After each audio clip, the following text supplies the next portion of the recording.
नज़रवा खे अपडेट कंदा हलूं। ब्रेकिंग न्यूज़ आहे। ॾखण मां सुई गैस लाड़े वटि मज़दा सां टकराइजण खां पोइ मोटरसाइकिल सवार 2 नौजवान ट्रालर हेठां अची विया आहिनि। हिकु ॼणो फौती वियो आहे ऐं हिकु ॼणो ज़ख़्मी आहे। अफ़सोसनाक ख़बर आहे, हम सां शेयर कयूं पिया।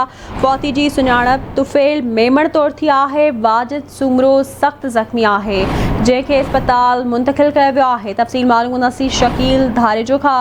जी शकील, अपडेट कजो हादसे बाबति।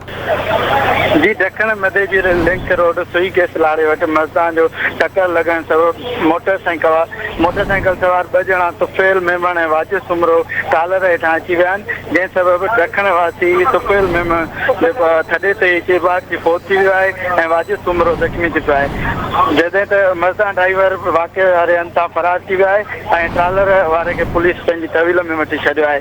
वाक़े जो इतलाउ मिलण ते नौजवान जा वारस वाक़े वारे हंधि पहुची विया आहिनि, जॾहिं त नौजवान ऐं वारसनि ॾखण बस स्टैंड ते जेको आहे रुकावटूं रखी टायरनि खे बाहियूं ॾेई ऐं जेको आहे रोड ब्लॉक करे छॾियो आहे। उन्हनि जो चवणु आहे त पुलिस इंस्पेक्टर कमाल जो असांजे भाउ तुफ़ेल मेमण खे मंशियात वठण लाइ मोकिलियो हो। असांजे मना करण ते हू असांखे महिरबानी जी अपडेट करण लाइ।